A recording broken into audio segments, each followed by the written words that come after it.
Bacaan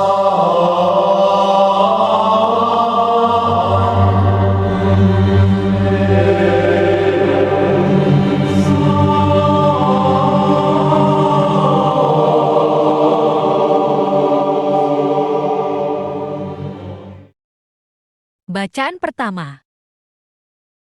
Bacaan dari Surat Rasul Yakobus. Salam dari Yakobus, hamba Allah dan Tuhan Yesus Kristus, kepada kedua belah suku di perantauan. Saudara-saudaraku, anggaplah sebagai suatu kebahagiaan apabila kamu jatuh ke dalam berbagai-bagai pencobaan. Sebab kamu tahu bahwa ujian terhadap imanmu itu menghasilkan ketekunan. Dan biarkanlah ketekunan itu memperoleh buah yang matang, supaya kamu menjadi sempurna dan utuh dan tak kekurangan suatu apapun. Tetapi, apabila di antara kamu ada yang kekurangan hikmat, hendaklah ia memintakannya kepada Allah, yang memberikan kepada semua orang dengan murah hati dan dengan tidak membangkit-bangkit. Maka, hal itu akan diberikan kepadanya. Hendaklah ia memintanya dalam iman, dan sama sekali jangan bimbang. Sebab, orang yang bimbang sama dengan gelombang laut yang diombang-ambingkan kian kemari oleh angin. Orang yang demikian, janganlah mengira bahwa ia akan menerima sesuatu dari Tuhan. Sebab, orang yang mendua hati tidak akan tenang dalam hidupnya. Baiklah saudara yang berada dalam keadaan yang rendah bermegah karena kedudukannya yang tinggi, dan orang kaya karena kedudukannya yang rendah, sebab ia akan lenyap seperti bunga rumput. Karena matahari terbit dengan panasnya yang terik dan melayupkan rumput itu, sehingga gugurlah bunganya dan hilanglah semaraknya. Demikian jugalah halnya dengan orang kaya, di tengah-tengah segala usahanya, ia akan lenyap. Demikianlah sabda Tuhan.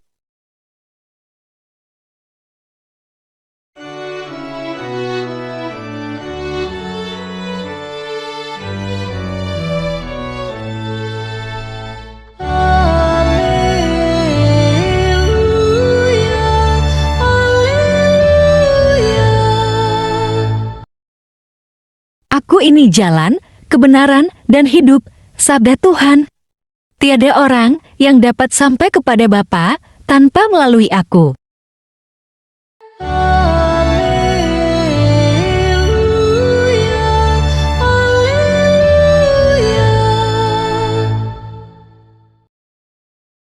Tuhan bersamamu dan bersama rohmu.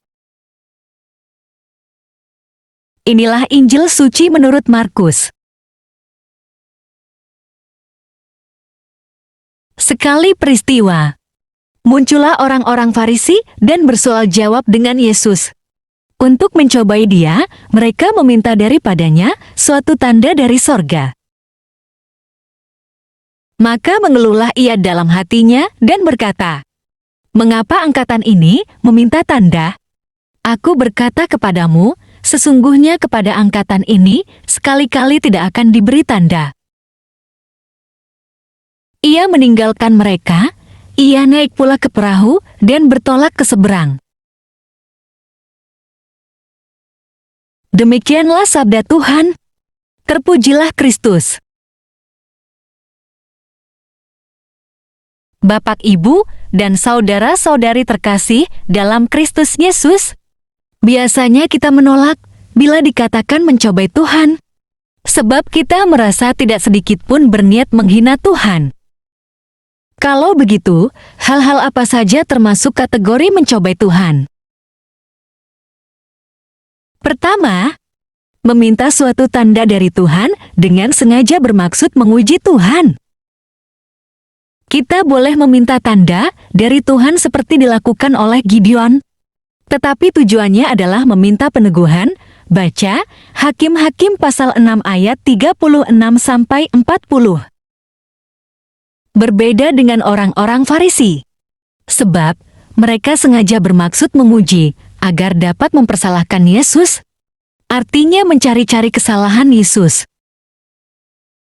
Orang-orang Farisi dan ahli-ahli Taurat secara implisit mengklaim diri mereka memahami kitab Taurat dan peraturan adat istiadat Yahudi dibandingkan dengan Yesus. Dan lagi pula menurut mereka, ajaran Yesus justru bertentangan dengan hukum Taurat. Kebenarannya adalah, Allah mengerti manusia memerlukan hikmat sehingga ia memberikan roh hikmat. Yesaya pasal 1 ayat 2 dan 3. Dan karunia Roh Kudus 1 Korintus pasal 12 ayat 4-11 yakni karunia sabda pengetahuan. Bapak Ibu, mari kita baca Yesaya pasal 11 ayat 2 dan 3. Roh Tuhan akan ada padanya, roh hikmat dan pengertian, roh nasihat dan keperkasaan, roh pengenalan dan takut akan Tuhan. Ya, kesenangannya ialah takut akan Tuhan. Ia tidak akan menghakimi dengan sekilas pandang saja, atau menjatuhkan keputusan menurut kata orang. Mari kita baca juga firman Allah, 1 Korintus pasal 12 ayat 8.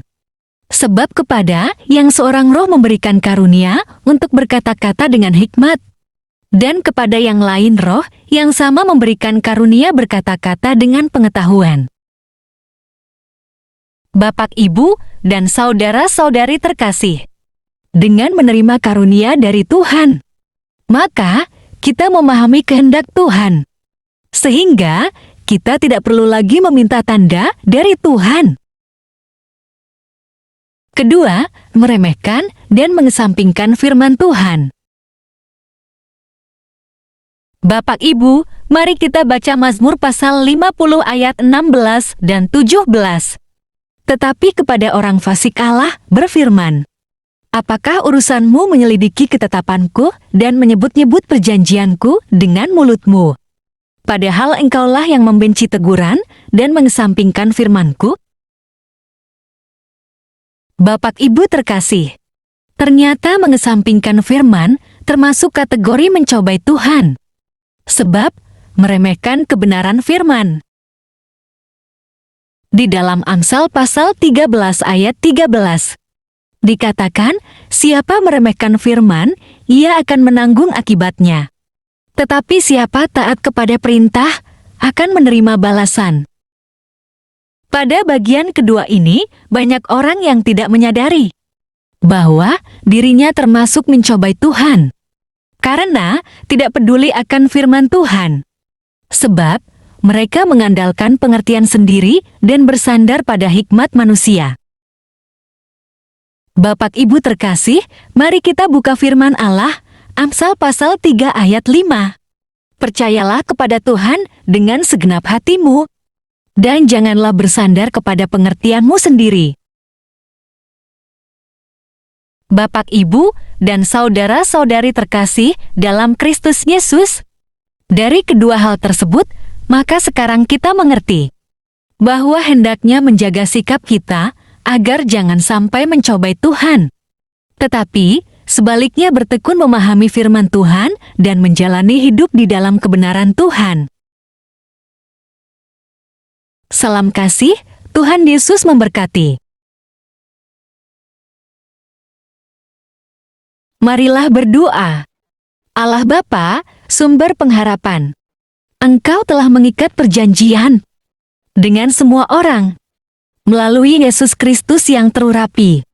Semoga kami selalu berpegang teguh pada Dia dan berkembang menjadi umat yang patuh setia dengan perantaraan Yesus Kristus, Putramu, Tuhan kami, yang bersama Dikau dalam persekutuan Roh Kudus, hidup dan berkuasa, Allah sepanjang segala masa, dalam nama Bapa dan Putra dan Roh Kudus. Amin. Terima kasih telah mendengarkan dan merenungkan firman Allah. Jangan lupa subscribe dan aktifkan loncengnya. Terima kasih Tuhan Yesus memberkati.